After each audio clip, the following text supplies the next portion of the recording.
Hey Photo World, welcome back to another episode here on takeandtalkpics.com. This is another episode from the former podcast. Please subscribe, hit that notification bell, and join the email list. Let's get to that 1,000 subscriber marker so that way I can add a new video every single week. Enjoy.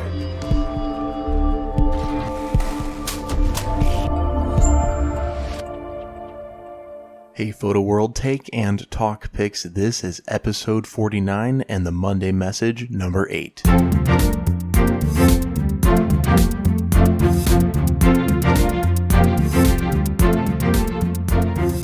Hey Photo World, so today on our Monday message number 8 here, I actually got a list of questions from someone, and I just wanted to read through them and give my honest answer quickly here. It was a list of 6 questions.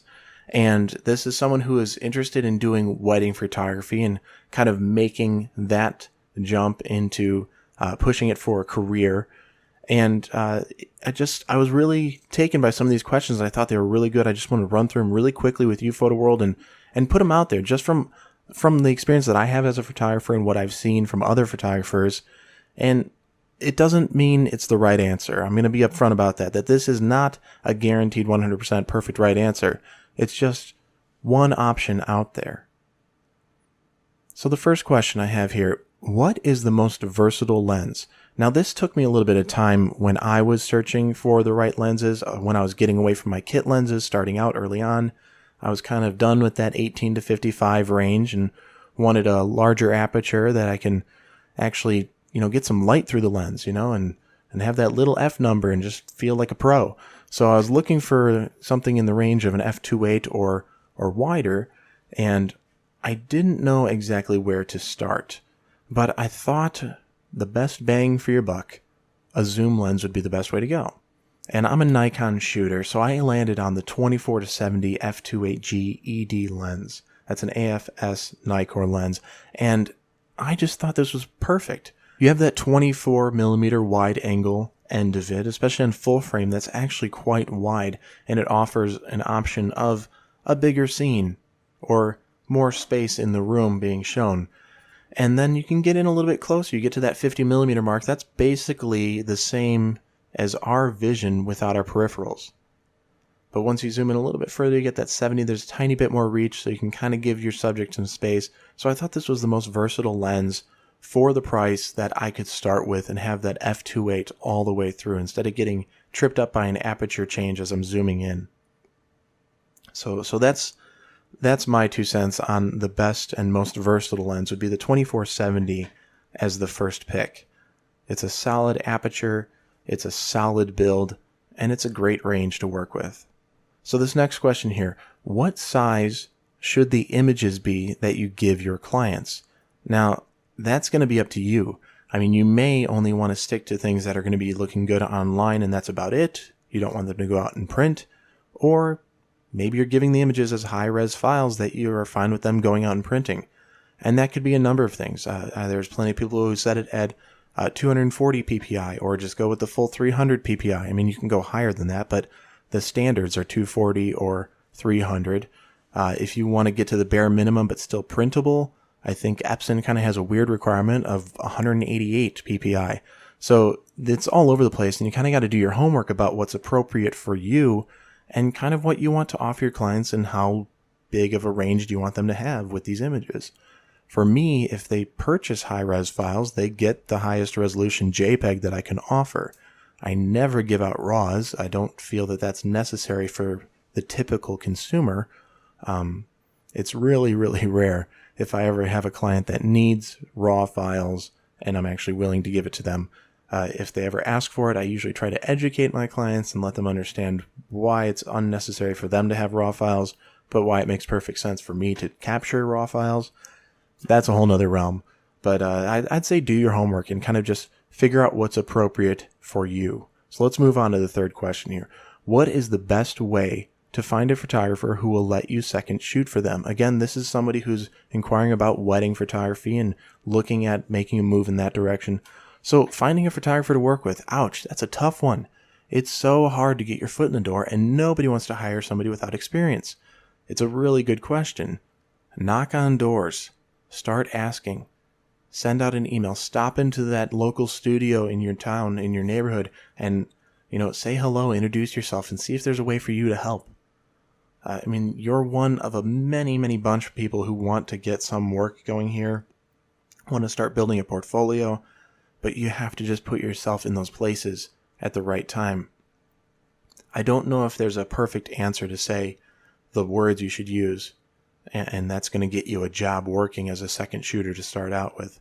I don't think there's a tagline or an email you can write that's going to make that happen for you. I think it just has to come down for you going to get it. You have to pursue it. You have to go after it. And if you want it enough, then someone is going to be able to offer that opportunity to you. So let me move on. I hope that's helping a little bit. I hope we're getting some information here. The fourth question, is it unreasonable to charge $1,000 or so when getting started doing weddings? No, it's not unreasonable. It just has to do with, is it realistic for you? I know my first wedding that I actually could charge for, and this is quite embarrassing, the one I could first charge for, I ended up charging them about $300, I think. And man, that's just such an awful number today in my mind. But at the time, it made so much sense for me to do a couple for free just to gain some experience and lower those expectations for that client. And then also work my way into seeing if I could actually make some money on this. And yes, $300 is where I started with it, saying this is what I'm, valuing myself at, and it kind of matched their budget at the time, and it worked out that I could do that, gain the experience, get a little bit of a compensation for the work, and they had wedding images. I'm not going to say they were beautiful because, let's be honest, when you're starting out and you're only charging $300 for a wedding, they're probably not the best, but it was something. And it was a happy middle ground for both of us to actually get to a place where we wanted to be, get to a place where I needed to be to move forward. So is it unreasonable to charge $1,000? No, it's not. It's just a matter of finding the right client who's going to be fine with offering that, or having enough experience behind you that it makes sense that you are valued at that number. If you're not valued at that number, just be realistic and work your way into it. Start a little smaller and build up, or push for it. Tell them you're worth it and go for it. But you have to know that comes with a level of expectation from the client, and you need to deliver. So find that comfortable zone where this is what I'm charging, plus this is what they should expect out of that, plus this is what I'm capable of, and it should kind of all even out and make you feel okay about moving forward in that direction. Next question here. Someone told me I should put an ad on Craigslist. Is that ever okay? To each his own. Yes, it's okay. I did it early on. I was trying to get a few extra jobs here and there, and it seemed okay. But you have to remember, people who are looking for a service on Craigslist are often looking for a quick and easy service, which usually equals cheap.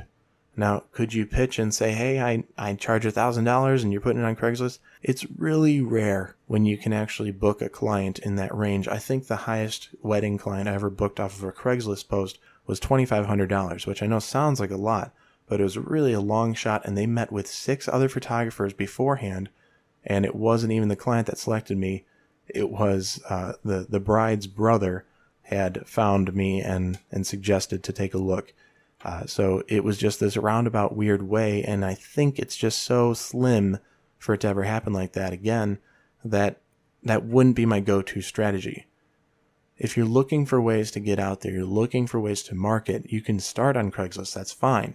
But start with who you know. Put it out to your friends, put it out to your family, see who they know. And start putting it out there that this is a real thing, you are a photographer and you're pursuing weddings. Because there's people getting engaged all the time. So just do the work. Get out there, knock on doors, network, and re-meet your old friends. We have how many friends on Facebook, but how many do you really know? Go send them a message, just say hi. Just so they can remember, hey, you exist, and, oh, you're a photographer, look at that. I know somebody who's getting married, and boom, everything starts working out. It doesn't happen perfectly like that, but it can. So make sure you put in the time, put in the effort, put in the work to move your own business forward, because really at the end of the day, you have to care the most about it. Everybody else will just reap the benefits that it exists. You have to care about it to make sure it exists. Our last question here, Photo World. The best way to light up a dark reception hall. I think the answer is right in the question, and there's a bunch of ways to do this, the best way to light up a reception hall. Just light it up. Bring lights. There are really affordable speed lights out there. I think there's this brand called Yungno that's, what are they, $60, $70? Not even. You could probably get a Vivitar flash for $50 or so. And you could put up a couple speed lights on small stands up in the corner by the DJ lights and, get some cactus triggers and set them off that way, or just some eBay triggers, as a lot of people call them, just the cheap wireless triggers you can find on eBay all over the place. And get yourself set up with a wireless system to have a speed light on camera. Make sure it's compatible with your camera so you're not going to fry your camera or your speed light. Make sure it's compatible with your camera. And then put up 2 on a wireless system that are out on the dance floor. Now you have 3 speed lights lighting up the room, and that should be plenty to actually get you where you need to be. Play it right where you're doing handheld, shooting at a 30th of a second, wide open at f2.8 or 4, depending on what kind of lens you have, and, boost your ISO up to, 800, 1600. Just kind of do yourself those little favors to make sure the ambiance leaks in, the speed lights are helping you out, and the settings are going to be catering to all of that. Or do what I did. Take your Nikon D300 and go, I like this camera, but it kind of seems like it's not holding up in these dark situations. And then throw an Alien B B1600 up in the corner, and boom, a whole world opens up because you just put a 640 watt light popping a huge flash in the whole reception that those DJ lights are irrelevant. There is no ambiance. You can drown it out. Not the best for every picture, but it's possible to drown that stuff out and have this studio quality light and just making it happen right there in camera. So lighting up a reception is just bring the light. It's a small investment, but you have to do it, and bring the light with you. Other than that, you're going to be stuck with that flash on camera look, the really bright subject, the really dark background, or you can have these crazy, crazy ISOs just to make the ambiance work, because we all know that once the dancing starts, for whatever reason, the reception hall just turns off the lights or way down, right? And we have to kind of compensate for that.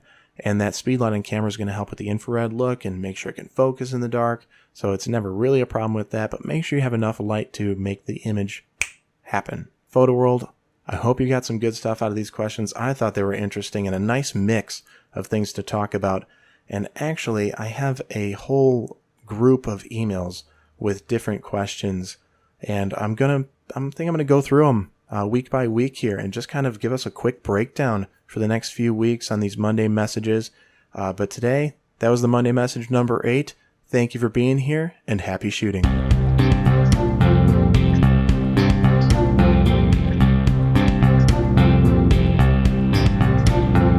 Hey Photo World, do you ever need a source on where you can find a way to get your travels in order? besttravelforless.com is the place to go. I use them for all my travel booking needs, for whether it be a destination wedding or just to get away. You can find their information directly on the affiliates page over at takeandtalkpics.com, or reach out right away through besttravelforless.com. takeandtalkpics.com. Thank you again for joining us today, and we really appreciate you stopping by. Make sure you share this with your friends and photo family out there. We'll see you next time. This is Rob Kruger. Happy shooting.